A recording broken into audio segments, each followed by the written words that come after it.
Well,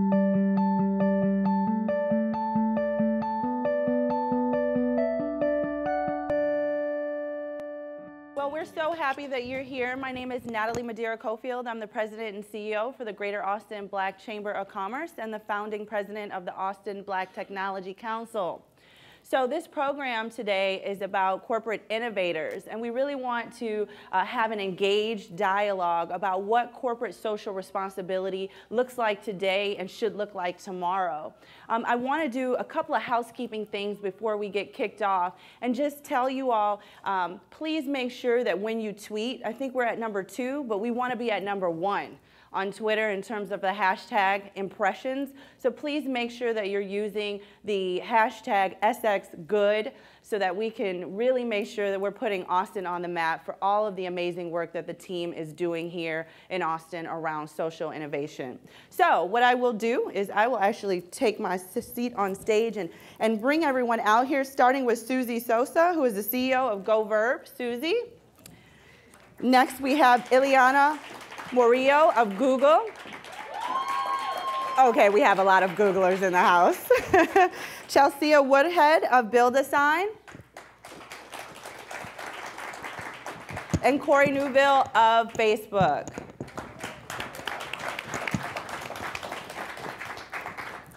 Awesome. So what we're going to do now is really just kind of start off by having everybody talk a little bit about what they do, what their organization is already doing around corporate social responsibility. And so, Susie, if you'd love to get us kicked off. Sure. Thank you. Thanks, everybody, for being here today. I'm Susie Sosa. I'm the CEO of Verb. And we put on massive social entrepreneurship competitions for corporate and foundation clients. Our purpose is to accelerate early stage social entrepreneurs. We want to connect them to the resources they need to be able to take off from that tipping point and grow. So seed capital, mentorship, and global media exposure. And the way that we do that is by engaging corporations in these competitions as a way of aggregating resources. Awesome. Hi, everyone. Can you hear me okay? They have this hooked up behind me and it's hidden in my hair, so I want to see if you can hear me. My name is Ileana Murillo. It's a pleasure to be here.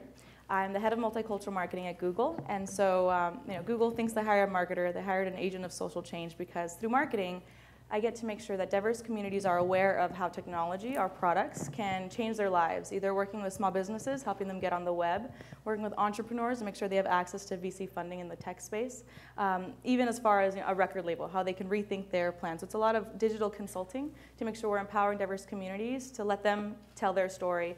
And part of that is how did the technology enable them to reach their goals and change the world in some way. Awesome. Thank you for having me. Hi, my name is Corey Newville. I'm actually part of the client solutions team at Facebook, working in the entertainment vertical. So I actually work on end-to-end solutions for entertainment clients, film and television, with their marketing, advertising objectives on Facebook. What I can say about Facebook from a from a corporate standpoint is that we are a platform. So that platform can be used for many different things. That platform can be used for advertising, can be used for promotion of goods. It can also be used for social change and also a platform for almost anything. As you guys heard about a lot of things that's happened in the Middle East, people are connecting through social media, such as Twitter, and Facebook is one of them. Hi everyone, I'm Chelsea Woodhead from buildasign.com. I am our Director of Culture and Communications, which means I spend a ton of time making sure buildasign.com is a great place to work, but also developing our philanthropy in a way that's really scalable and sustainable. So unlike these awesome folks who work a lot of time on the technology platform, we're a printer. So we do signage, which is a lot different. So we actually have a product that we sell online, and figuring out how to weave philanthropy into that has been an awesome, fun challenge, and I'm excited to share a little bit about that. Awesome. So one of the things that we want to do with this panel is be provocative. And what we want to do is talk about how we feel changes can be made based off a provocative statement. So each one of our panelists has put together a provocation, so to say. And so I'd love for you all to just go through that. And then what we'll do is we'll dive deeper into that after everyone has gone through what their challenge to us is. Okay. Susie? Yep. Let's see if this works. I don't know where to point. Here we go. All right. Here's my provocation. Since I won't remember the words, I'll read it. We can unlock billions perhaps trillions of dollars for social impact if we shift the emphasis away from marketing and guilt towards solving pressing business problems. So I understood the premise of this conversation to be about how we shift away from corporate social responsibility towards something that we might call corporate social innovation. And in my work leading these social innovation challenges, our biggest client for the past 7 years was Dell. And a very significant shift that we made in partnership with Dell during the 7 years was moving away from being a fairly marginalized marketing and CSR initiative as a business plan competition.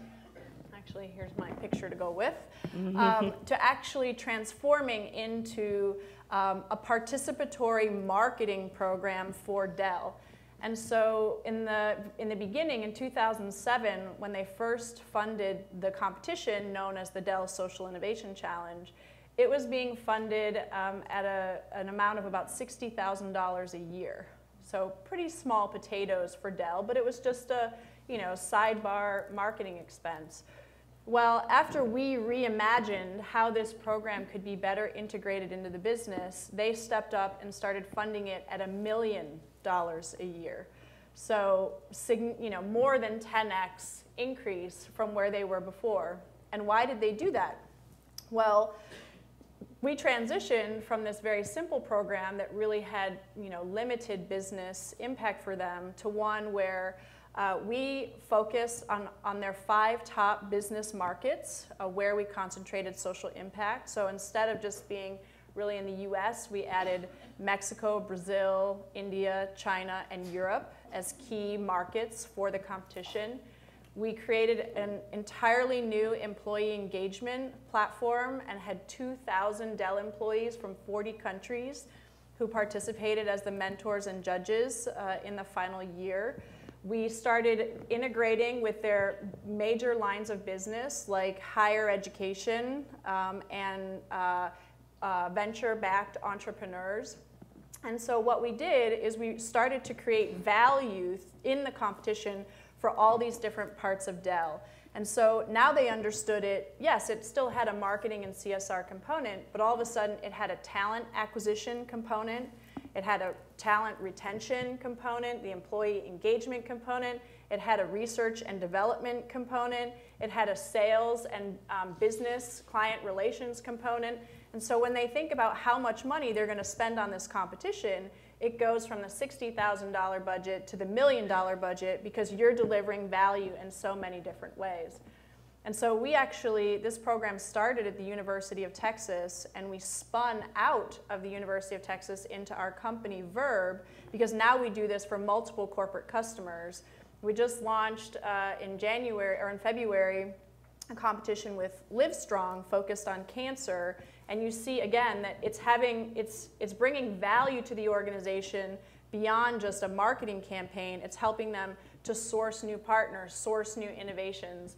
So my provocation is that if we really want to bring trillions of dollars to social impact, we have to find ways of delivering value across all these different components of the businesses and organizations that we want to engage. Awesome. And Eliana, you work around diversity and community partnerships and strategic relationships for Google. So I'd love to kind of hear what your provocation is. Absolutely. And how that translates. Very simply, my personal mission is to empower diverse communities with technology. Am I going through someone else's slides? Corey. Well, I'm going to keep scrolling. Okay. So that is my mission, and this is why. I think technology can democratize social innovation. My personal mission. I'm echoing myself. Technology can democratize social innovation to diversify and ignite big ideas that can change the world. And the reason I believe that is because, I'll give you a perfect example. I partner closely with Voto Latino. It's a civic organization to empower young millennials to be civically engaged. And when I hear their mission and their incredible grassroots efforts, it's really inspiring. And some of my colleagues in the room were part of this. We invited them to Google to help them be trained, further trained. They're already really savvy. We brought them into the YouTube lab. We brought them in to work with our AdWords specialists and Google Plus experts just to see what else can they do with tech and to see how they have taken a one-day effort, just learning the technology. It's really about the empowerment. It's the three words, right? The engagement, education, and empowerment of what technology can do.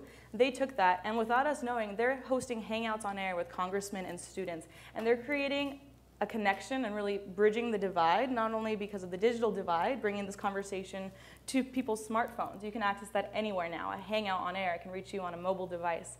But also the access of being able to talk to a congressman, for a young individual to be inspired, to be part of social change. Having limited role models in that space is important. So we will have them in a conversation from wherever they are. It's not a matter of being in the same room at the table. My job is to make sure people are at the same table now through technology, in whatever way that we can, bridging that conversation. So diversify and ignite, those two words are important to me because innovation means new ideas. New ideas come from new perspectives, and new perspective means diversity. So when you want new ideas, you have to make sure that the table of everyone in that conversation is as diverse as possible. So another example, I work closely with Latism, Latinos in Tech Innovation and Social Media, phenomenal organization that was birthed out of a hashtag and is now hundreds of thousands of members. We hosted their event for Latino tech entrepreneurs called Latino 2 at our Google Ventures startup lab in Mountain View. And it was really exciting because what it did is the word of access came up again. For people to be in a room, a couple 100, 200 people in the room, that was exciting. We had the room packed, and they got to hear from venture capitalists and mentors who gave them the information that they don't always hear. Because, interesting stat, if you're going to tweet something, know that only 1% of VC funding goes to Latino tech entrepreneurs. And it's less than 1% for African Americans. And that is a major problem because I love my to-do apps. They're great, but if I see another new to-do app, like really let's solve real issues, let's solve real problems with technology. And people who are of diverse backgrounds will bring you different social issues to fix. The biggest, most impressive moment of that conversation was we live streamed it all from Google Plus and YouTube. And the hashtag for that event had 22 million impressions. So amazing we had an engaged audience in person. That's phenomenal. Those 100, 200 people left very inspired. They had some business cards to take home with them. But what was most compelling about the event was that thousands of people watched online, live and on demand afterward. So people who otherwise can't make it out to Silicon Valley or can't be at a table with a venture capitalist, now that information is recorded, it's accessible now to anyone on the internet from wherever they are, as long as they're connected on the web. We have digital divide issues we are working to solve, of course, but as long as the information is there, that's Google's mission, is making that information universally accessible and useful. And I'm skipping through all kinds of slides here. But the other word, ignite, there will never be a shortage of ideas. But what it really takes to make those ideas come to life is a word in Spanish that my family taught me. It's ganas, G-A-N-A-S. And that means the impetus to do something. So if you're able to do that, and igniting means having something spread like wildfire, that's technology. That's how you make a 140-character message spread around the world and be translated in different languages. That's what's most exciting about social change now, because political movements are being created on the internet in the way that you never could before. I just went to the event, what would Cesar Chavez tweet? If they were able to organize the civil rights movement, thousands of farm workers, and make a really big global statement, what can you do with technology if not rally millions? So that's really compelling. So my next slide is about the three words. It'll be hard to read here, but I was thinking about what image could possibly encompass what I mean to share. And I mentioned three words I care about. It's engagement, education, and empowerment. So here are the three examples. I literally just Googled within Google Plus. I searched social innovation. I just wanted to see what could inspire me to share with this audience. And coincidentally, the font is too small here, but there's 2 posts from Google.org, our social responsibility efforts, and one by the Hispanic Heritage Foundation, one of my partner organizations. So the first post is Google.org. It's about asking, what are you doing to impact your community? And someone commented, we are all change makers. So that's part of engaging. The biggest part of corporate social responsibility is listening, making sure that we are innovating for you and with you. The second is education. So the Hispanic Heritage Foundation is an incredible organization we support. And there was a really neat social innovation summit in DC. My colleague Hector Mojica was there, and it was really exciting to have someone be on the ground, but more than that, deliver what we care about. We donated Chromebooks to the underrepresented youth in the room.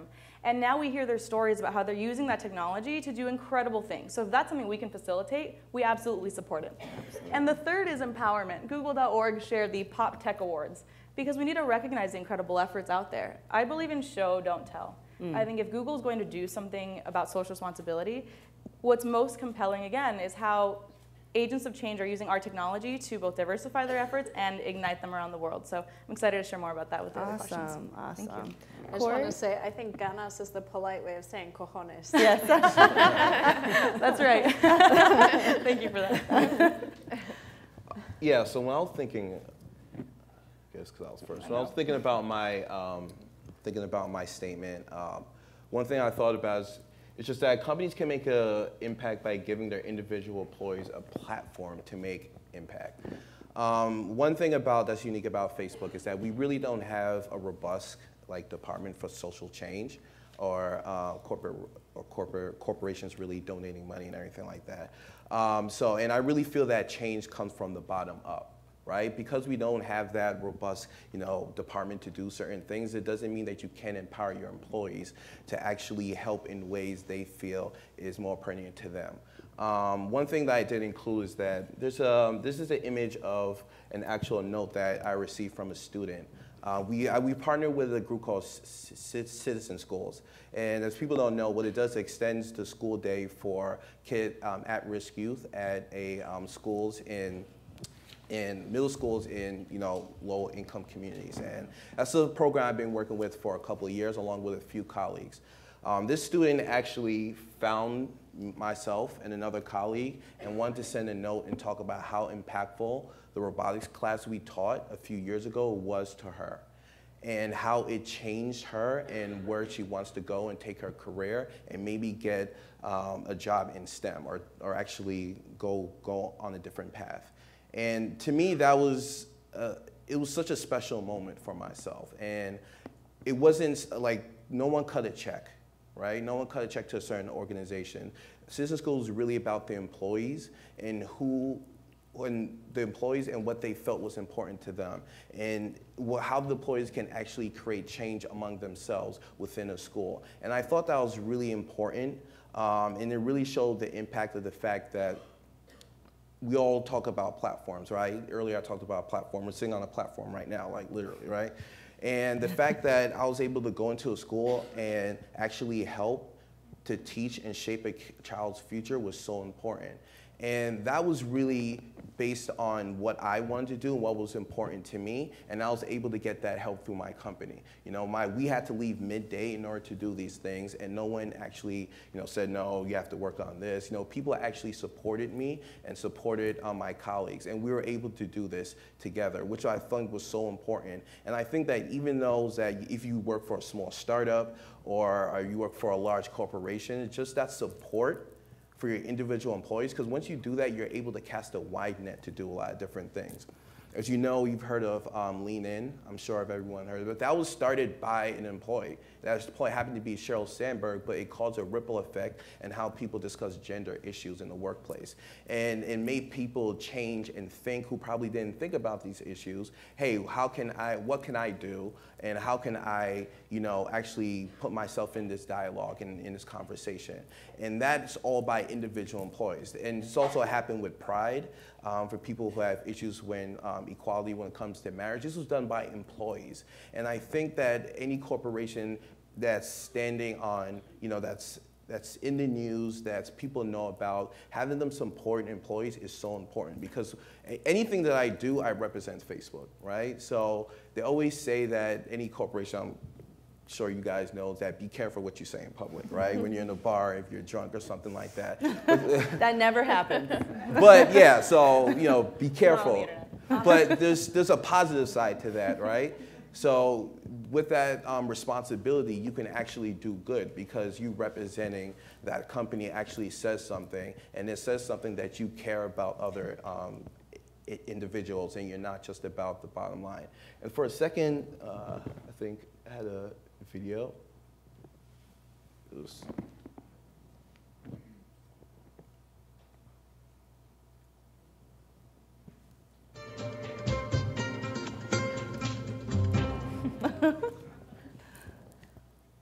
Did you ever hear any stories from your mother's side of the family about Julius Tingman? Never. This is the first time I'm ever hearing of a Julius Caesar Tingman. Wow. Well, take a look at this. Volunteer enlistment State of South Carolina. So he was in the service. Your great-great-grandfather, Julius Caesar Tingman, served in the U.S. colored troops during the Civil War. He enrolled on March 7th. I'm gonna cry. I can't believe it. After 21 years living as a slave. He risked his life by joining the Union soldiers. Wow. I never knew any of this. Wow, this is great.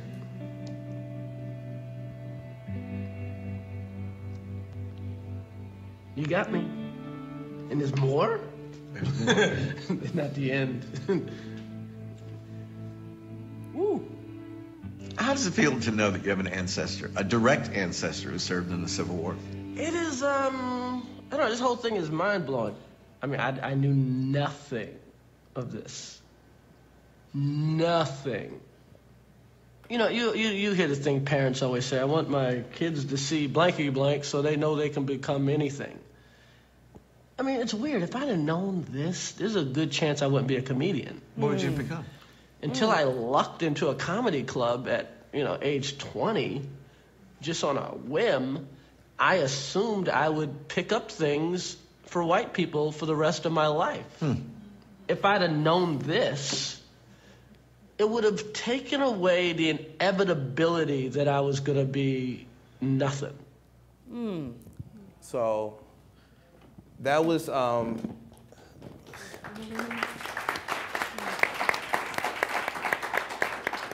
that struck a chord on me. I actually went to NYU and I saw Henry Louis Gates speak, and he does a lot of stuff on your history and genealogy, and the fact that a lot of us were mixtures of many different things and where our history comes from and everything.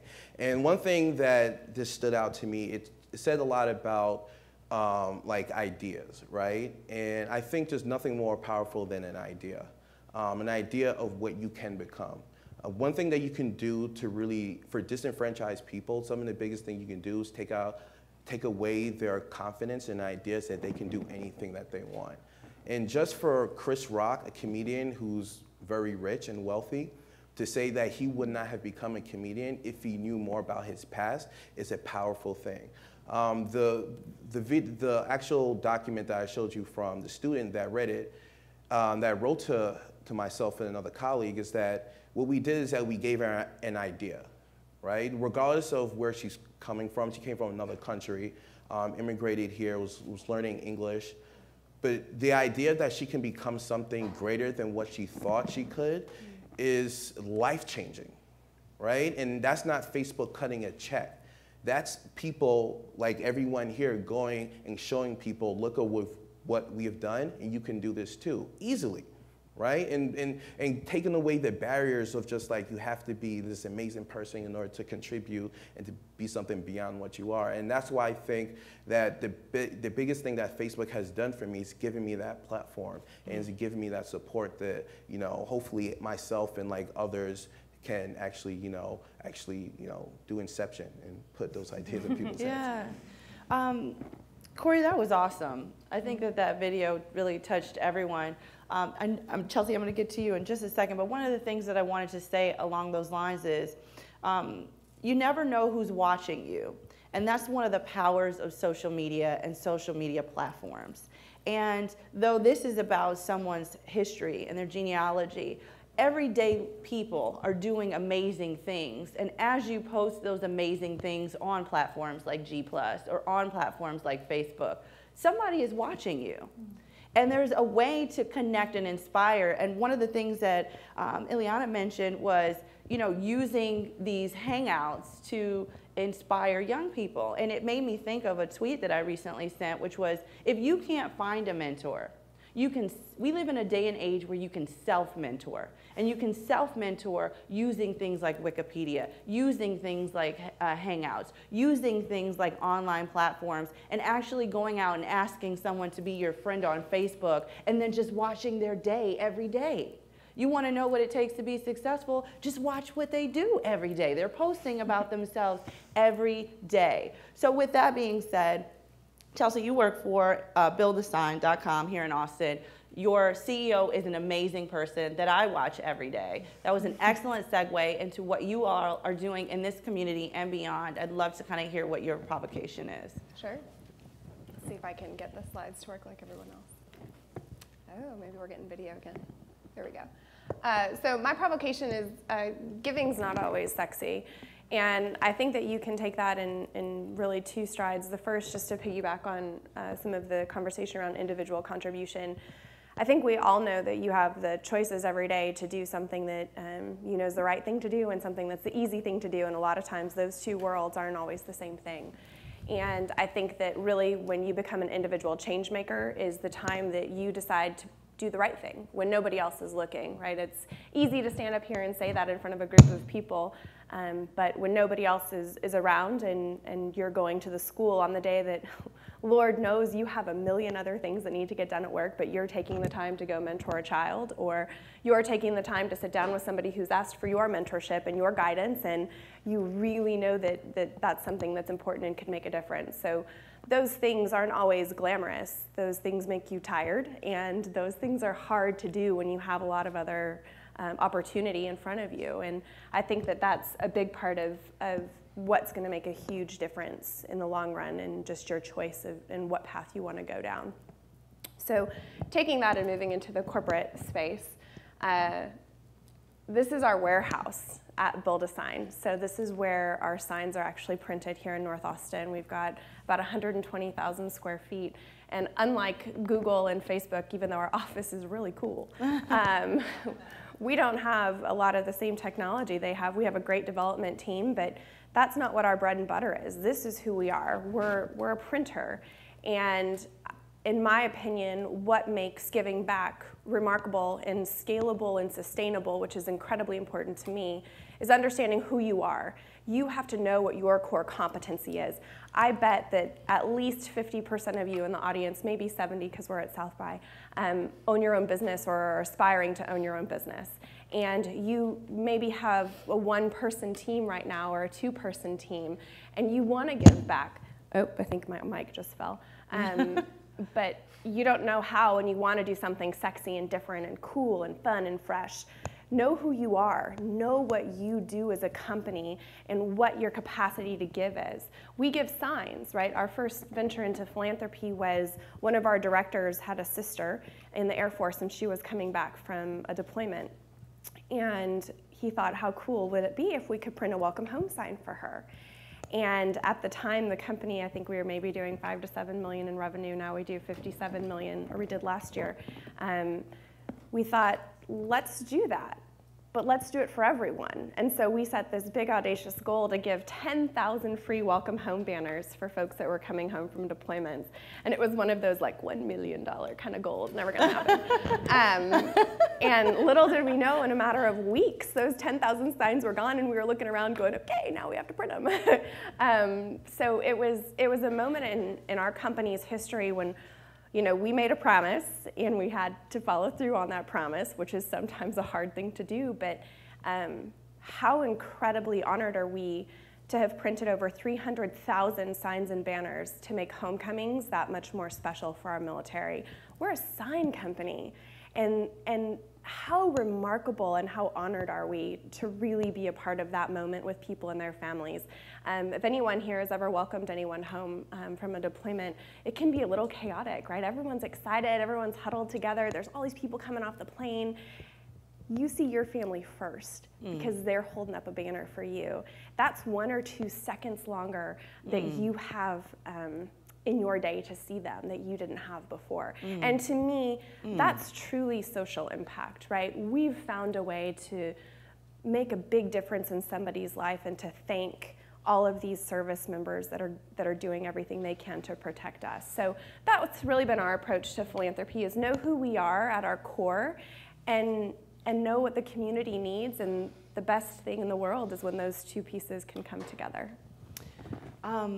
You just said something that was really beautiful. You said that's 1 or 2 seconds more a day you get to see them. And you were talking about loved ones. And it made me just think about how corporate social responsibility can map itself across any industry and across any company. I would never just think about the fact that a sign would make me see my loved one 1 or 2 seconds more. But the way you all approach that and how that connects to the bottom line of your organization is awesome. Along those lines, what I'd love for us all to kind of go back and do, looking at corporate social responsibility as a tool for business growth. Susie, we heard you talk about taking this department from 60,000 to 1 million and aligning it with real divisions within the organization. Ileana, we heard you talking about giving Chromebooks to young people, which is a new pipeline for Google.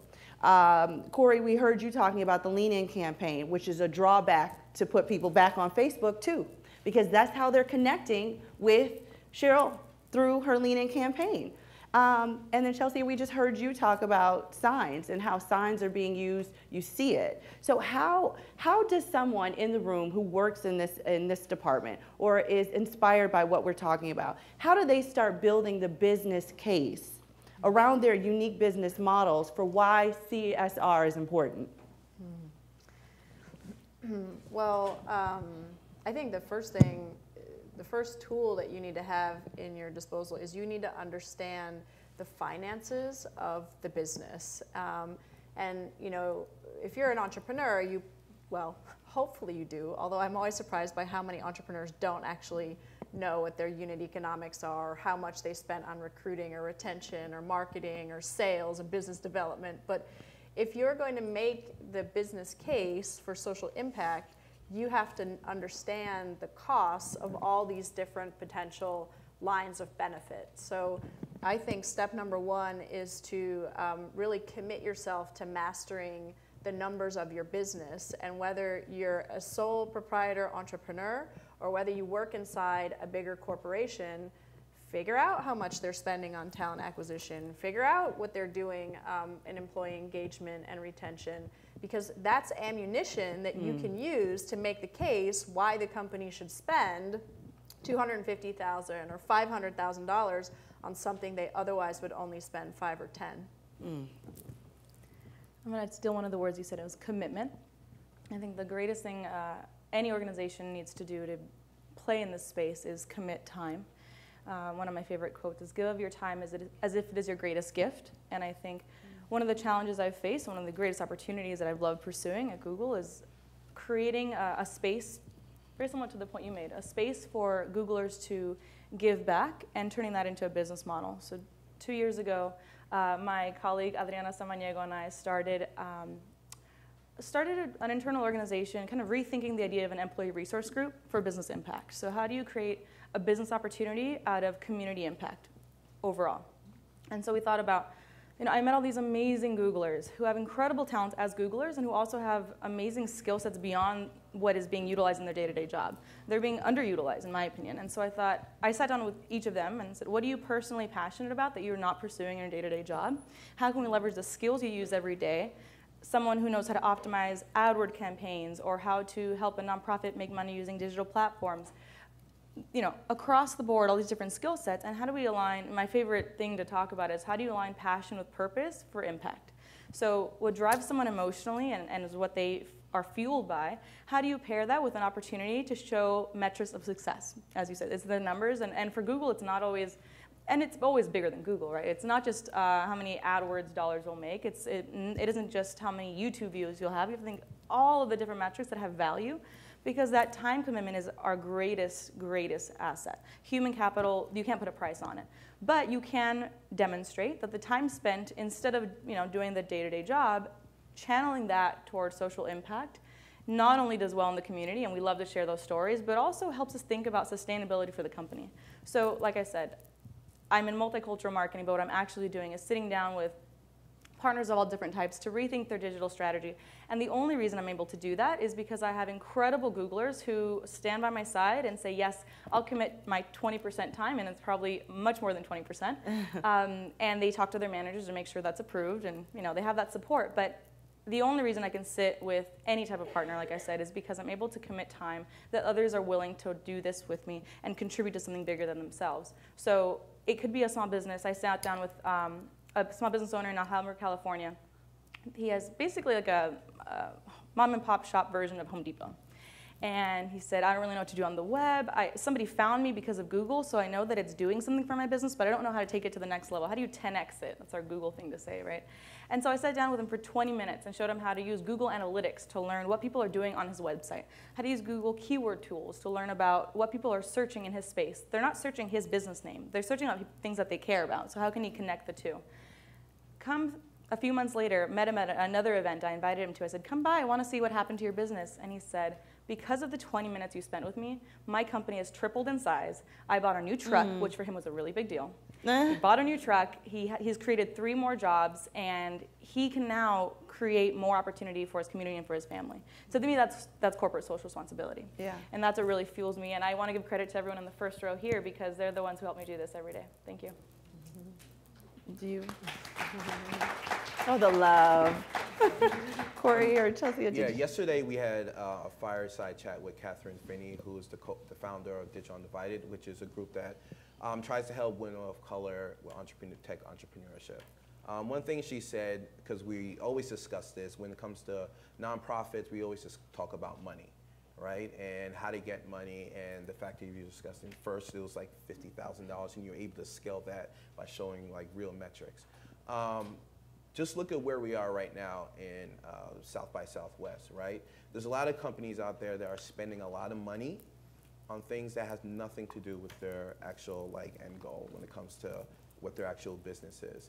And a lot of that is due to the fact that hopefully down the line, when it comes to like brand awareness, is that once you're aware of that brand, that hopefully down the line that you'll make a purchase or you'll use a particular service, right? So most of the time when companies are spending money when it comes to like marketing, it's not even about the immediate goal, unless you're doing direct response, right? It's about hopefully down the line, we're gonna influence you to think about this brand. This is why you have jingles, right? So when it comes to doing corporate responsibility, think about the pipelines you're building, right? So think about that child that's 10 years old that may goes into computer science now because they were exposed to it earlier on, and how's that child's gonna help actually become a really good developer, and you can hire that child or when they're an adult. That's what a lot of, you can all hire babies, have babies. So we won't tell anyone. But that's really what it's about, is making that investment for the future. And any good investor knows is that it's not about short term, it's about the long term.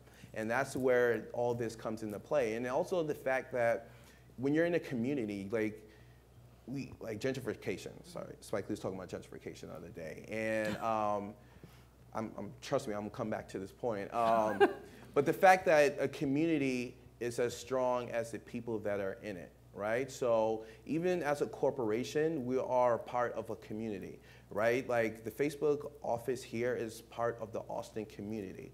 And if that community isn't flourishing, then the Facebook office isn't going to flourish. People are not going to want to come down there and move to Austin, which a lot of people have. And the reason why they did is because they knew the community was so strong. Like everyone from Austin has built up a really strong tech, like innovative when it comes to food, when it comes to music. They've built up this community. So it's also on this first part just investment, but on the second part is that you want to build up a community, because once you build up a good community, everyone will thrive. Yes. And I can actually attest to that too. As the president of the Greater Austin Black Chamber of Commerce, one of the things that we do is evangelize Austin. And we do it for multiple reasons, including that it supports the companies that we are working on behalf of and our members. Because the more that Austin is looked at as an attractive locale, the more quality talent you can actually bring to your company. So, Chelsea. I just thinking about building a program and how you approach it, really, I think they've covered a lot of it, but you know, Susie, talking about understanding your financials, know your unit economics, know how much money you make and how much things cost you, always important. I'll reiterate what Susie said, always surprising when people don't actually know those things about their business, so maybe don't quite think about creating a CSR program until you know that part. But really and truly, I want to go back to what I said before. In my opinion, creating a CSR program, if you want to call it that, or somehow figuring out how to integrate giving into your business is all about knowing who you are. Know your mission, know your purpose, know the direction your business is going into, understand what you're really good at, and understand what you're not great at. Don't create a program that really focuses on parts of your business that you're not fantastic at yet, or that you don't see yourself becoming fantastic at later. What's the point, right? You're doing this so that you can continue to give and continue to grow your business in really fantastic ways, and this should be a way to support what you're great at so far. So know your core competencies, know who you are. What Corey said, know your people. Know who you have in the business. What are they passionate about? What excites them? You know, listen, keep your ears open. If somebody says, you know, hey, this weekend I went and did da-da-da-da-da, right? Those are cues for you. This is what my people care about. This is what they wish they could do at work. And then the third part is know your community, whether your community is just Austin or whether you're working in multicultural marketing, which is a sweet job at Google. You know, understand what's going on around you, and then when you can marry those three things, what you do great, what your people want, and what your community needs, beautiful, right? Isn't that our ideal? And I think anybody who wants, you know, to really step away from this session and think about how this applies to your business, that's what I tell people all day, every day when they ask me, how do we do this, or how do I start this in my business? And start there. I think that's the best place to go first. Wonderful.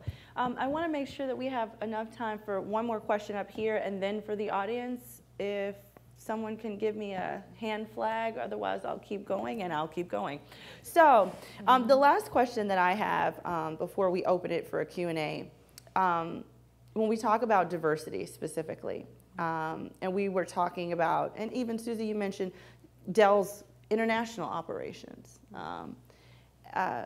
Looking at emerging markets, and I always like to think of a place like Detroit as an internal emerging market within the United States of America. It's a domestic emerging market.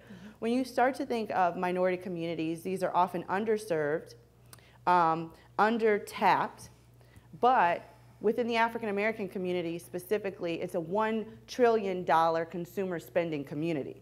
So it's not that there's nothing there, it's just that there's not often much there in the community for them to affix themselves to. That's a ripe market opportunity to me.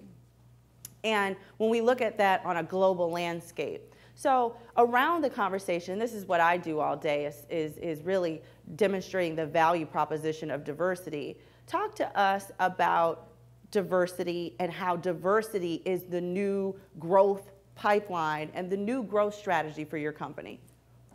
I feel like, Eliana, you got to go first on this. I'm jotting down notes. Pitch that to her. Oh my God, there's so much. Okay, so the first thing that, just hearing what you said, the contrast, thank you for giving me the mic, by the way, totally yes. The contrast in the reality of diverse markets. So I call it the paradox of opportunity. I think of it as the disenfranchised, the people that are offline, and yet African American, 1 trillion, Hispanic, 1.3, going on 1.5. These are big dollars spread across a very large community.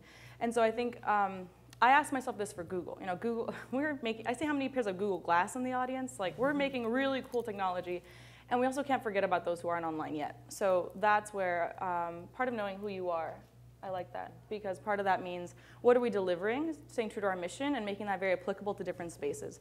Another thing I wrote down was, how do you make this kind of compelling? How do you make it relevant? Well, I speak about U.S. Hispanic, but I really work across all audiences. Latina women are the fastest growing demographic of small business owners. So they are creating businesses at 2 times the national rate. And one of our best areas of business development for Google is empowering small businesses to grow on the web. So if you want to reach the entire market, then you need to think total market includes diversity. It's not pity. It's not something on the side that you would do later. It's the only way to succeed, because otherwise you will become completely irrelevant, and you'll wonder what happened. So to the point of knowing your community, I would say talk to the people in your company. Ideally, you're hiring diverse people because they bring community and they represent the communities where they're from. we all come to work, look very professional, but you know what, I have a family in Southern California, and half of them are professionals, half of them are not, but they all work really hard. And I come from a community of small business owners, and when I go home, I can tell anyone I sit with, it's almost addictive, where I'm like, I can sit with anybody, and I love being able to help them think about doing their business in a different way, and not being overambitious. My parents and I own a tequila company. We make organic tequila, and my dad We'll be asking for some later. I'll bring samples. In the green room. And the reality is that my dad is running a business. So if I tell him, you should do all these really cool, innovative things, he has to run a business. So part of it is being realistic of what's attainable and what's feasible in the day-to-day. But part of it is translating beyond language. Like, I am bilingual and I'm proud of that, but I'm speaking to my parents in English about how to translate the world that I'm in to theirs. And I bring that perspective to Google because when we think of small business marketing strategy, I want to make sure it's kept grounded and also very inspirational, because it may be a little bit harder at the get-go to work with a community of any of these diverse communities that is not online. They're early adopters of Black Twitter, Latino Instagram. Like, they're on these platforms. How do you use that? How do you translate the skills that they're leveraging in social media over to their business? Yep. And then how do you position that as a business opportunity? Because there's so much good that can come out of this work, and the company will just propel, because that's really where the market is shifting. Yes. By 2050 in the United States, it will be a majority minority country. And so I was just giving a presentation about this a couple of weeks ago. It's no longer a question about why, it's about why not. Because if you don't do it, you will be perceived as just archaic. Because this is the growth market right here. And even within the African American community, for African American women, we are also one of the fastest growing entrepreneurial segments in the country. And I recently wrote an article about that for Forbes that went viral, because a lot of people don't know that. But that's where the new market opportunity is. So if anyone else has comments on that, I'll open it up for Q&A here. Well, actually, I'd love to say something about diversity from a different interpretation. And I think that's actually in diversity of disciplines. So we're seeing that both in terms of the competitors in our social entrepreneurship competitions, that teams that really embrace diversity of disciplines on the team are outperforming the ones that don't. So thinking about, how do you get a social worker on your team? How do you get an architect on your team? How do you get a graphic designer on your team? How do you get a finance person on your team? Because too many startups, it's groups of friends who typically come from the same kind of backgrounds and discipline, and so they have huge weaknesses. And you also see that playing out at the corporate level as well. So corporations have now recognized that diversity of skills and of perspectives, not just of ethnicities, brings a lot of power. And so one of the things that we bring to our corporate clients is an opportunity for talent acquisition. And so if you're a global corporation, let's say like Dell, you used to go out and recruit in the computer engineering departments, but now you want to also attract talent from all these other departments, but you don't have a budget to be able to go out and set up a booth, in the School of Social Work, in the School of Urban Planning, in the physics department, in all these different places. So being able to create a corporate social innovation platform that allows them to draw on the top talent from all these disciplines is something that they really value. So I think we're seeing diversity leads directly to innovation, and that diversity can be interpreted across multiple different multiple axes. I love that too. It was making me think about the fact that companies, large and small, can use their employees as focus groups. Because a lot of times you should, as Ileana just mentioned, you should have that kind of diversity on your team. And I don't know that companies are always thinking about the fact that their employees are also consumers and their employees are also people. So you mentioned going home and connecting with your family. It's a diverse family. How do you connect with you to talk about what the Hispanic Latino community needs, or what the female community, the women community needs? Corey, for you, how do you connect with you to talk about what the African American community needs? How do we leverage the diversity inside of the company to really have a voice that leads to the growth of the business? And I think you can do that through internal focus groups if you actually look at your employees as people. So let's open it up for some question and answers. And I see a hand from the gentleman in blue. Woman, oh, I'm so sorry. The person. Okay, the person. Right. I won't do that again. Okay. Do you want to stand? Sure, yeah. Hi, my name's Lisa Magri. I'm based here in Austin, Texas with National Wildlife Federation. And I was really interested in a lot of the ways that you all talk traditional nonprofits think of just write us a check, and that's not at all what you all talked about.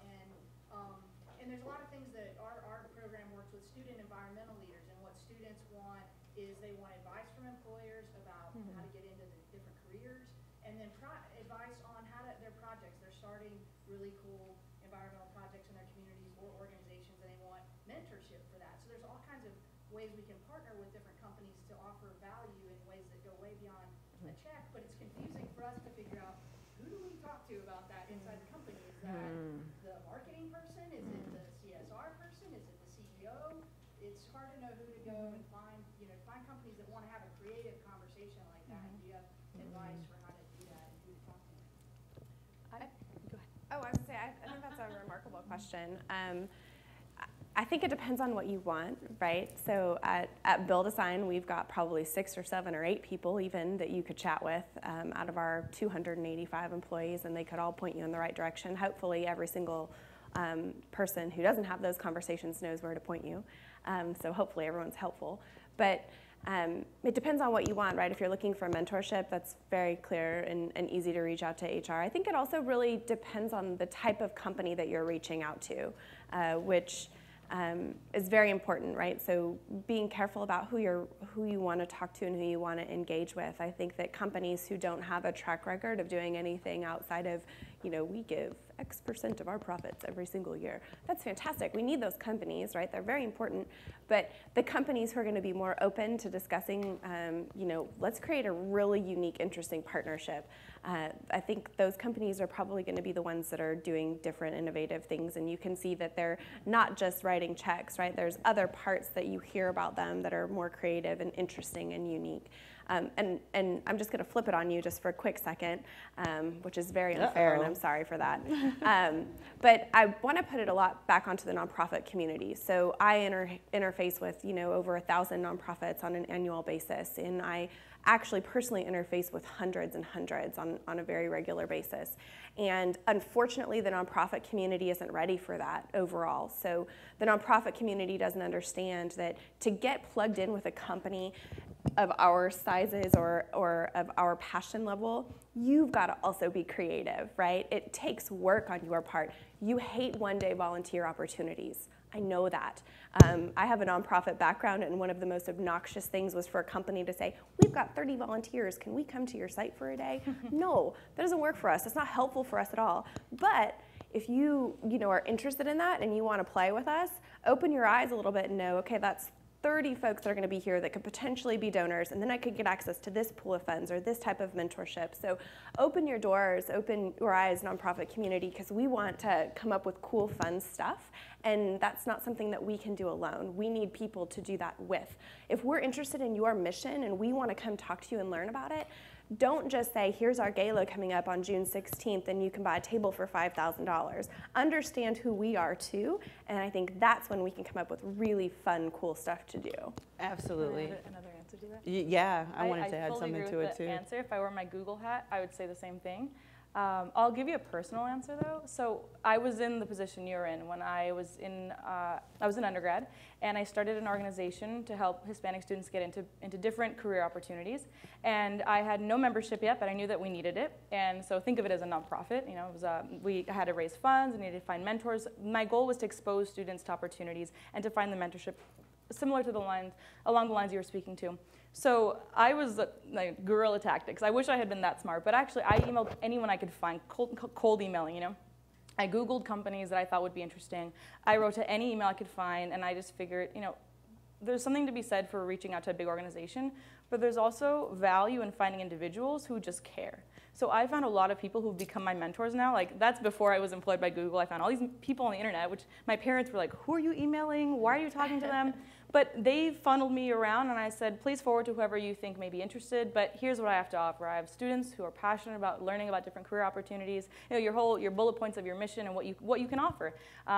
They want opportunities to give back in different ways, and I think there's value in that. I positioned hoping that someone would care. and people came flooding in. I said, I have 60 student members, and they were like, I can't wait to meet them. Then I went back to school and said, okay, guys, join my club because I found all these people who want to mentor you. So I matched the two. It all worked out, and thank God. I mean, I had students show up. I had like the 30 volunteers. I needed to find kids to go to these companies and visit them. But that was really empowering just to know that people on the individual level cared. And now I'm on the other side. So through social media, an individual, a young computer science student on the East Coast reached out to me. He found me on just a social media platform. And he just sent me a link to his blog post that said he was fundraising to generate funds to go to Google I/O. And told his whole story. I think the storytelling component is so important. Why should we care? He told the story so well. He said, I'm full financial aid, first in my family to go to college. I teach computer science classes. I just really want to go to Google I/O. I'm not asking for like pity. And he wrote back what he'd deliver if we invested in him. If you sponsor me, I promise to bring you the best reviews of Google products because I love Google. And I thought, this kid doesn't even work for us. And he's like telling the story better than we do. So all I did was I took his link and I shared an email about him to the internal, one of the employee resource group lists, and just said, hey guys, on a personal level, if you want to donate, this kid reached out to me and I'm committing to helping him out, but what else can we do? Immediately he becomes like an email sensation. Everyone's emailing saying, we're going to donate. I personally donated. People emailed me off thread saying, does he need somewhere to stay? Does he need new clothes? Does he need a flight? Like, people were coming out of the woodworks to help this kid, and I thought, how many kids have I not helped this way? And I'm thinking, oh my God, there's all these kids we should be helping, but it took one to really show me who we should be reaching out to. And then he wrote his blog post and said, he put a screenshot of my response to him saying that I was supporting him and found a community of people to help him. And he said it was a domino effect. It took that one reach. And then how did he know that he happened to, shot in the dark, he hit me, and I brought together a group of community members internally, and then he made it to Google I/O. We happened to find the guy who was coordinating I/O, so that was convenient, just through beauty of networks internally. And he was hosted, he was mentored. I emailed the recruiters and said, hey, this kid's coming, he's coming to Google, we're hosting him for lunch. They emailed me, we've got him to apply the internship program. He's now, not only did the Chrome Academy program, he says, can we do a hangout soon to tell me my big news? So I think he's going to tell me he's interning with us because that's what the recruiter said. But his life is now changed because he sent me a message. So I would say, tell your students and your colleagues, just try. You never know what can happen. Yeah, awesome. Another question? Can I give you a mic, please? 5 minutes. Oh, okay, good. Quick question. First, my name is Charmaine Sellers. Chelsea, I want to tell you thank you for what Build a Sign did for military. I'm a veteran of the United States Air Force. Thank you. My question is to all of you. The veterans, they're one of the highest growing populations coming back as well. And we have trouble with transferring back from the military life to civilian life. So we want to grow into small business. What other programs do you all have that are outreaching to veterans to help start small businesses? Anyone want to take that? I don't want to keep talking. Someone else take it, and then I'll add some more. Well, yeah, so we have a pretty active veterans group at Facebook. It's one of our employee resource groups. And we're definitely, among our different employee resource groups, we're definitely about outreach, right? And outreach and also actually getting people into the pool of applicants to actually, potentially work at Facebook. So that's one of the, we do have an active group that's here in Austin, and that's something we could probably talk offline about.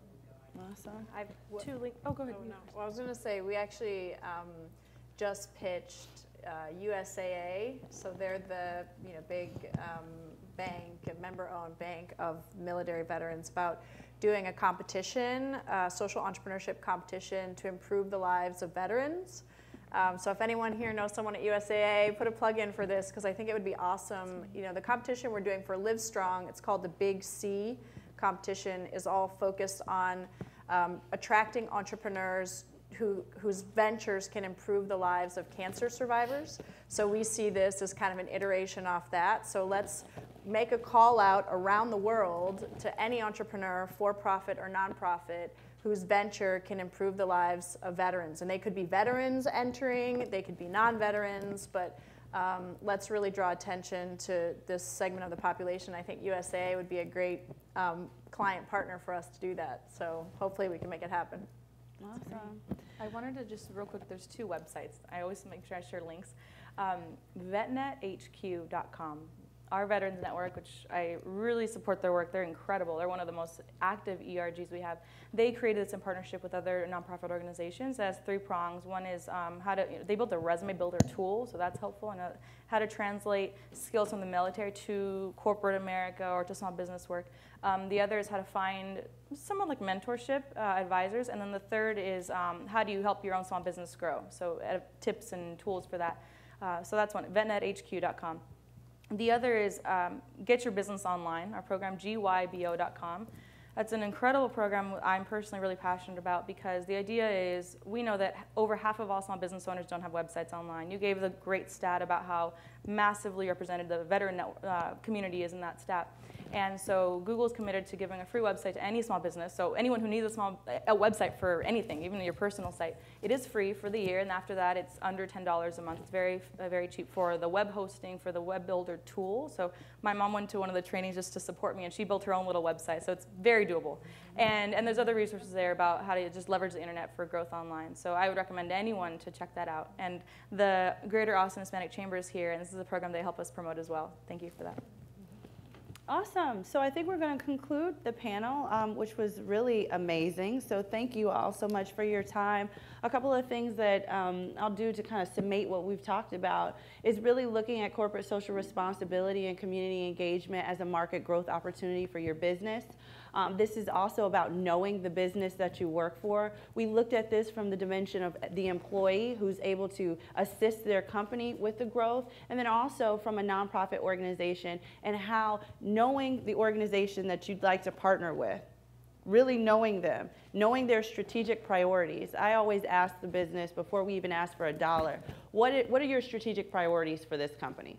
And then I try to figure out how we can align ourselves to that and how we can support their mission. That is also the innovation that's necessary.